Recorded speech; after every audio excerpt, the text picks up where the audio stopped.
अस्सलाम वालेकुम स्टूडेंट। इंशाल्लाह अभी हम सेकंड पार्ट जो हमने हाइपर सेंसिटिविटी जो लास्ट बी पार्ट्स है पैथोफिजियोलॉजी में बीसेन थर्ड सेमेस्टर के, ठीक है। तो ये हमने स्टार्ट किया था, ये पैथोफिजियोलॉजी सीरीज इंशाल्लाह ये लास्ट वीडियो है और ये इसके बाद कंप्लीट हो जाएंगे, ठीक है, बीसेन थर्ड सेमेस्टर। तो टाइप 3 जो हाइपर सेंसिटिविटी है उसको हम दूसरा नाम इम्यूनियम कम्प्लेक्स भी कहते हैं और एंटीबॉडी एंटीजन कम्प्लेक्स भी कहते हैं, समझ गए। तो mediated by immune complex antibody antigen complexes बन जाती है। Type 3 reaction are caused by the deposition of antigen antibody complex in the tissue blood vessel, ठीक है। तो ये ब्लड वेसल में या टिश्यू में जो है वो डिपोजिशन हो जाती है और इसकी वजह से जो है मुख्तलिफ़ किस्म की कॉम्प्लिकेशन आ जाती है, ठीक है। तो type 3 reaction specially occur when the antigen is in excess and small immune complex circulate in blood for longer period and slowly broken down, ठीक है। तो ये कम्प्लेक्स जो बन जाती है ना, तो ये ब्लड में सर्कुलेट होती है और उस सर्कुलेशन होने की वजह से अगर कोई जगह उसको ना मिला और वो डिपॉजिट ना हुआ तो फिर ये बाद में खुद ब खुद जो है वो ब्रेक डाउन हो जाती है। लेकिन ना 100% में जो 90% चांसेस होती है तो वो डिपोजिशन की होती है और वो इस जगह फॉर एग्ज़ाम्पल किडनी के जो ग्लैमरुलस होती है इस वहाँ पे ये डिपॉजिट हो सकती है, मसल में, जॉइंट में, ठीक है। और मुख्तलिफ़ किस्म के से जॉइंट में ये डिपॉजिट होने की चांसेस ज़्यादा होती है। तो the immune complex activated the complement system family of complement protein C1 to C9, ठीक है।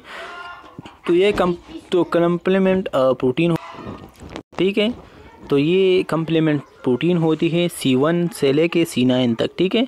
एन अट्रैक्ट पॉलीमॉर्फ जो न्यूक्लियर लिम्फोसाइट्स होते हैं, मीन जो पॉलीन्यूक्लियर मीन न्यूट्रोफिल और बेसोफिल एसिनोफिल, इसकी जो न्यूक्लियस होती है वो मेन ही होती है, मतलब 1 से लेके 1 से एबव होती है, 2 हो सकती है, 3 हो सकती है, ठीक है। तो न्यूक्लियर उसमें ज़्यादा हो जाती है। तो ये कम्प्लीमेंट सिस्टम जो होती है वो न्यूट्रोफिल के साथ, बेसोफिल के साथ और एसिनोफिल के साथ होती है। एंड मैक्रोपेज टू द साइज, ठीक, और माइक्रोपेज से भी हो सकती है। तो ये कम्प्लेक्सेस बना सकते हैं।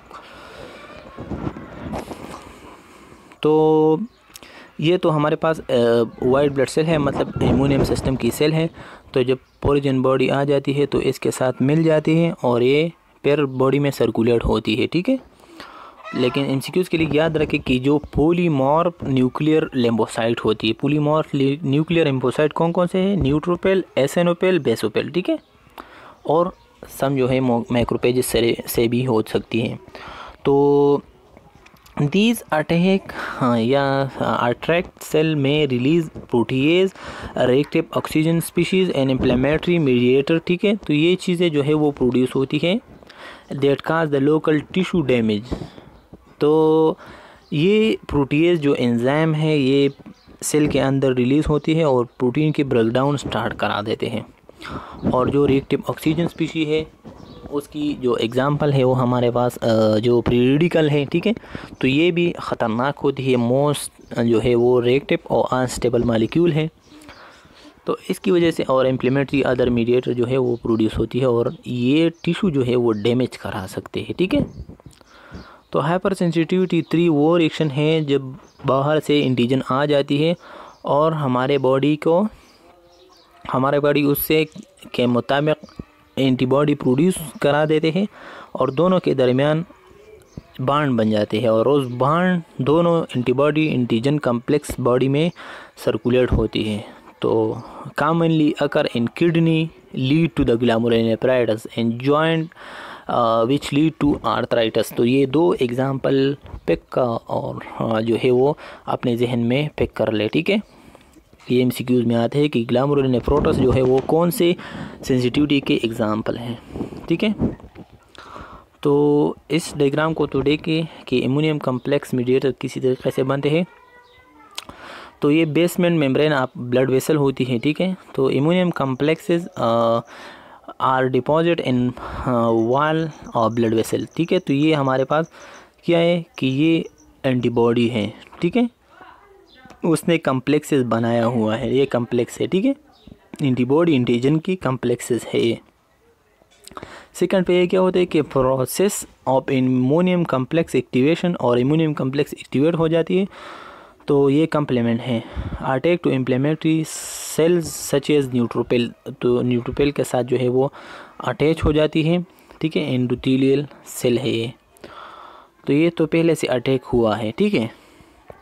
फिर क्या करा देते हैं कि न्यूट्रोफिल आ जाती है जो पॉलीमार्फ न्यूक्लियर जो लिम्फोसाइट है, ठीक है, ये इसके 3 न्यूक्लियाई है, देखिए 1 2 और 3, इसी तरीके से 1 2 3, ठीक है, तो ज़्यादा है ना। तो न्यूट्रोफिल आ जाती है और ये न्यूट्रोफिल क्या करा देते हैं, एंजाइम रिलीज़ करा देते हैं from the neutrophil causing damage the endothelial cell basement membrane, और ये जो मेम्ब्रेन है ये ख़राब होने की चांसेस, और ये ख़राब होना स्टार्ट करा देते हैं। कौन सा, जो न्यूट्रोफिल से एंजाइम रिलीज़ हुआ है। देखिए ये नॉर्मल को देखिए ये कितना सही है, ठीक है, लेकिन ये जो है ये तो ठीक नहीं है ना।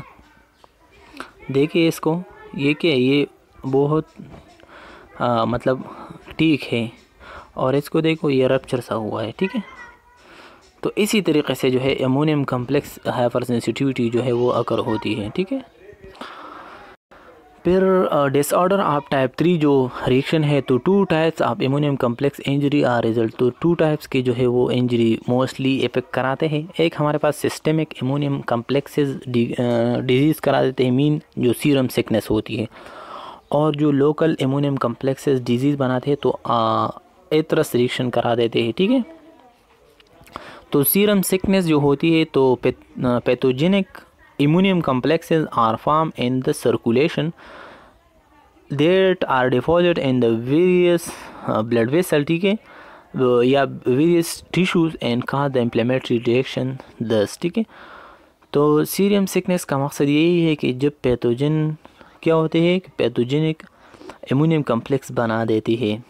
पैथोजेनिक का मकसद ये है कि बाहर से कोई भी एंटीजन आया है और वो फार्म होती है क्या कि ब्लड में वो सर्कुलेट होती है, और जब ये टिश्यू में डिपॉजिट हो जाती है, तो फॉर एग्ज़ाम्पल ये अमोनियम कम्प्लेक्स बना हुआ है और ये ब्लड वेसल है, और ये इसमें मतलब कि सर्कुलेट होती है। जब वो इस जगह वो एडहेसिव होता है ना, तो इस जगह पे इम्प्लेमेंट्री मीडिएटर क्या होते हैं, रिलीज़ होते हैं, और इस इम्प्लेमेंट्री मीडिएटर की वजह से फिर ये रिएक्शन अकर होते हैं। मैकेनिज़्म को देखो, exposure to antigen lead to antibody formation, बिल्कुल सही है कि एंटीजन आ जाती है तो एंटीबॉडी तो फॉर्मेशन होती है। फिर हमारे पास क्या होता है कि antigen antibody complex are form in the circulation, और ये सर्कुलेशन की मतलब ये क्या होती है कि ये फॉर्म होती है सर्कुलेशन में, ठीक है। फिर क्या है कि the complexes pass through the endothelial force of small vessels and are deposit in the vessels walls where they activate complement system, ठीक है। और फिर क्या होता है कि ये कम्प्लेक्स जो सिस्टम होती है एंडोथेलियल फोर्स जो है वो बनाना स्टार्ट करा देते हैं। किस वजह से, क्योंकि न्यूट्रोफिल ने इस जगह पे मुख्तलिफ़ किस्म के एंजाइम रिलीज़ किया हुआ है, जो पहले हमने स्लाइड में आपको दिखाया। This result in complement mediator necrosis and activate inflammation of the blood vessel या vessel wall and called the necrotic vascularitis, ठीक है। तो ये जो एंजाइम था न्यूट्रोफिल से रिलीज़ हुआ था, वो एंजाइम ब्लड वेसल के वाल को क्या कि नेक्रोटिंग बना देते हैं, ठीक है, ये ब्लड वेसल, ठीक है। और ये वेस्कुलराइड जो होती है में आकर इन द सिंगल आर्गन भी हो सकती है, मतलब पोस्ट सेप्टोकोकस ग्लैमरुलोनेफ्रोटिस, ठीक है। तो ये तो कम्प्लेक्सेस है, ये एक फॉर एग्जांपल ग्लैमरुलोनेफ्रोटिस, तो ये ग्लैमरुलस में सिर्फ जो है वो डिपोजिशन होती है।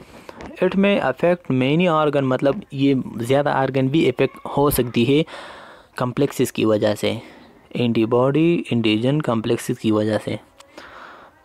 एग्जाम्पल ये कि serum sickness due to injection of foreign serum, मतलब वैक्सीन या सीरम लूपस एरिथ्रोमेटोपस जो होती है, ये इसकी एब्रीविएशन है।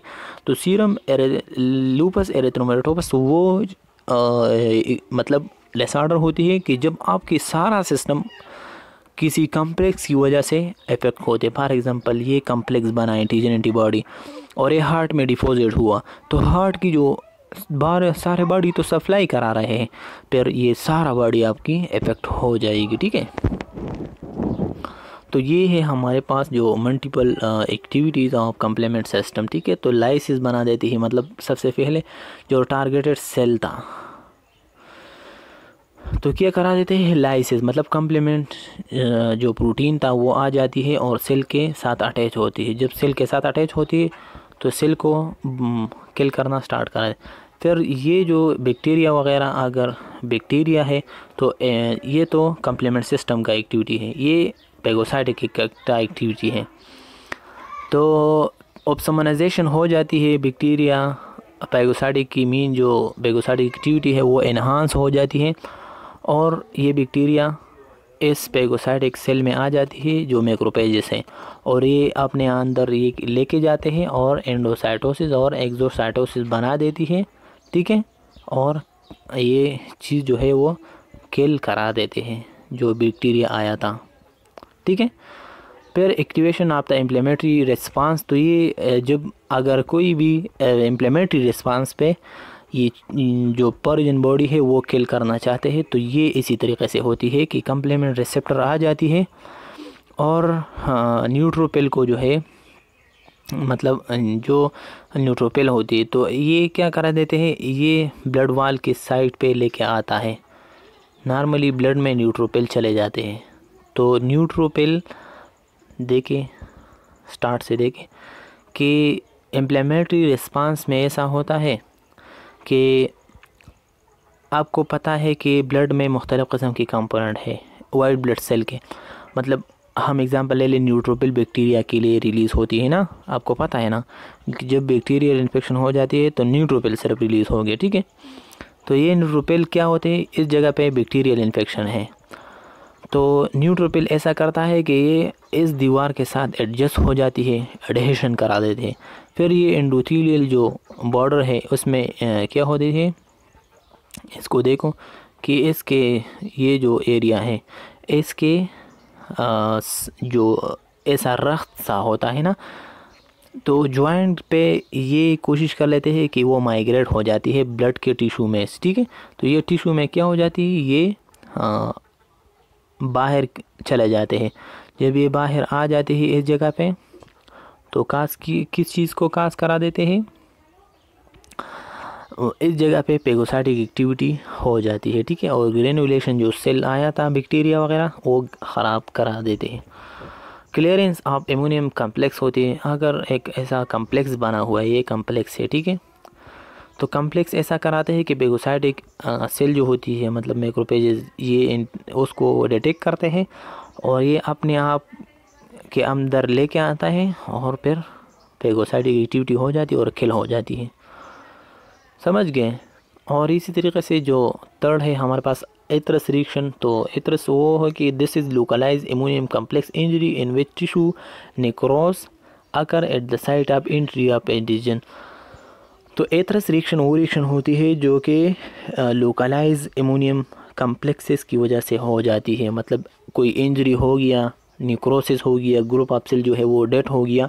ठीक है, तो इस साइड पे एंट्री होती है एंटीजन का, क्योंकि ये तो जख्म हुआ है, जख्म के अंदर जो है आसानी से एंटीजन अंदर हो जाती है। तो मैकेनिज़्म उसकी यही है एथरस की रिपीट एथस। तो आपने जाना कि ये लोकल एमोनियम कम्प्लेक्स बनाती है, किस वजह से, क्योंकि जब कट बॉडी में लग जाते हैं और इसके अंदर जो है डायरेक्टली एंटीजन अंदर हो जाती है बॉडी में। तो मैकेनिज़्म यही है कि repeated exposure to antigen result in high level of antibody formation in the serum. जब क्या हो जाती है कि हाई लेवल ऑफ एंटीबॉडी जो है वो प्रोडक्शन हो जाती है। Subsequent exposure to the same antigen lead to the formation of antigen antibody complex they are deposit locally in the blood vessel. ठीक है, और ये स्मॉल ब्लड वेसल में जो है वो एंटीजन एंटीबॉडी कम्प्लेक्स बन जाती है और डिपोजिट होती है। The ammonium complex activate complement and produce severe local के एक्यूट, ठीक है, इम्प्लेमेंट्री रिएक्शन बना जाती है। और एक जब इम्प्लेमेंट्री रिएक्शन हो जाती है तो स्वेलिंग, रेडनेस और पेन और ये हीट वगैरह ये प्रोड्यूस होना स्टार्ट हो जाती है। फिर ये हमारे पास थर्ड हाइपर सेंसिटिविटी जो है वो ख़त्म हुआ। फिर हम आते हैं पोर सेंसिटिविटी पे, टाइप्स के हाइपर सेंसिटिविटी, ठीक है। सेल मेडिएटेड इम्यूनिटी उसको हम कहते हैं, या टाइप 4 हाइपर सेंसिटिविटी हम कहते हैं, और उसको हम टी सेल हाइपर सेंसिटिविटी भी कहते हैं, ठीक है। Mediated by sensitize T cells, ठीक है, रेदर देन एंटीबॉडी। तो इसमें एंटीबॉडी नहीं यूज़ होती, इसमें सिरप और सिरप टी सेल यूज़ होती है, याद रख के एमसीक्यूज़ के लिए, ठीक है। कि 4 नंबर हाइपर सेंसिटिविटी में कौन सा टी सेल रिलीज़ होती है। First contact sensitize the person, subsequent contact जो एलिप्टिक रिएक्शन, ठीक है। तो फर्स्ट कांटेक्ट में ये सेंसिटाइज होती है, तो पर्सन इतना डेवलप उसकी इम्यूनिटी नहीं होती, लेकिन रिएक्शन आर रिले एंड टिपिकली अकर इन 48 लेके 72 हाफ after exposure to the antigen, ठीक है। तो जब दोबारा जब ये क्या होते हैं, ये एंटीजन को जब हमारी बॉडी में एंटीजन अंदर हो गया और उसने 48 से लेके 72 हावर तक टाइम ली, तो फिर ये इसके बाद रिकॉग्नाइजिंग स्टार्ट करा देती है कौन सा चीज़, टी सेल, ठीक है। Delay is due to the migration of the macrophages and T cell to the site of the foreign antigen. तो ये डिले इसी वजह से है कि जिस जगह पे एंटीजन आया है पोरिजन, ठीक है, तो उस पोरिजन एंटीजन जब आया है बॉडी में, तो डिले इसी वजह से हुआ कि इसकी माइग्रेशन, माइक्रोफेज की जब माइग्रेशन हुआ किस टी सेल को एक्टिवेट करने के लिए, तो इसमें टाइम लगा। जब टी सेल लेट एक्टिवेट होगा तो फिर उसकी इफेक्ट भी लेट होगा, आसान बात है। फिर उसकी जो type 4 hypersensitivity is characterized by the delay hypersensitivity and cell mediated cytotoxicity, ठीक है। तो ये 2 में जो है वो कैटेगराइज हुआ है। तो डिले हाइपर सेंसिटिविटी रिएक्शन जो है, first exposure lead to phagocytosis of the antigen by macrophage and presenting cell of T cell forming memory and T cell, ठीक है। तो सबसे पहले जब एक्सपोजर हो जाती है बॉडी को, तो फेगोसाइटोसिस एक्टिविटी जो है वो स्टार्ट हो जाती है मैक्रोफेजेस, ठीक है। तो मैक्रोफेजेस तो आपको पता है कि ये एंटीजन प्रेजेंटिंग सेल है, और उसके साथ जो है एक मेमोरी सेल बन जाती है, ताकि दोबारा जब रिएक्शन होगा तो ये उस रिएक्शन को स्टॉप करेगा, क्योंकि इसके साथ मेमोरी है उसकी, उस जो एंटीजन अभी आया है उसके बारे में मालूमात उसमें प्रेजेंट है, कोड हुआ है मेमोरी सेल में।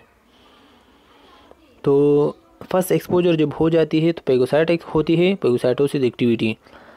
On a later exposure memory T cell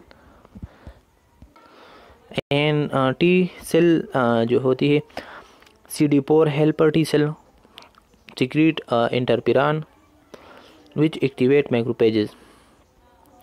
फिर जब बाद में एक्सपोजर हो जाती है उस एलर्जिन को, तो मेमोरी सेल के साथ तो ऑलरेडी SMS प्रेजेंट है कि ये एंटीजन पहले भी आया था और हमने एंटीबॉडी बनाया है, मतलब टी सेल। और फिर क्या होती है, इसके मुताबिक इंटरफेरॉन भी रिलीज़ होते हैं। इंटरफेरॉन का मकसद ये है कि दूसरे सेल को जो है वो ख़बरदार कर ले, वायरल रिप्लिकेशन को ये स्टॉप कर लेती है, और मैक्रोफेजेस भी एक्टिवेट कर लेते हैं, ताकि क्या हो जाती है एंटीबॉडी, मतलब जो फेगोसाइटिक एक्टिविटी है वो करा ले। फिर क्या होती है कि activate macrophages secrete interleukin fail which cause the differentiation of T cell, T helper cell and T1 cell, T helper 1 cell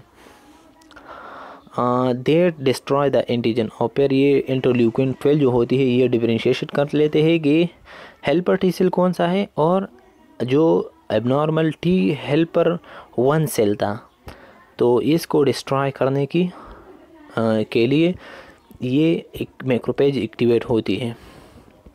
देखिए ये इसी तरह कि मैक्रोफेज इसीलिए एक्टिवेट होती है कि ये जो लिक्विड जो ट्राइन थे 12, ये इस दोनों में डिफरेंशिएशन करवा लेते, ये एबनॉर्मल है तो इसको किल करा देती है। This the activation of macrophage also destroy the antigen intracellular, ठीक है। तो जो एंटीजन आया है इंट्रासेल्युलरली तो उसको डिस्ट्रॉय करा देते। तो डिले हाइपर सेंसिटिविटी जो है एक हमारे पास माइक्रोस्कोपिक मार्पोलॉजी है। Stimulate of macrophage result in granulomas, ठीक है, collection of the epithelial cells, ठीक है। तो इसकी एग्जांपल जो है हमारे पास एपिथेलियल सेल की कलेक्शन है, तो ये स्टिमुलेट हो जाएंगे। डिले हाइपर सेंसिटिविटी, अगर एक इन्फेक्शन आया और एपिथेलियल जो मतलब एपिथेलियल जो सेल होती है इसमें हुआ तो ये मैक्रोफेज को डायरेक्टली रिलीज़ हो जाती।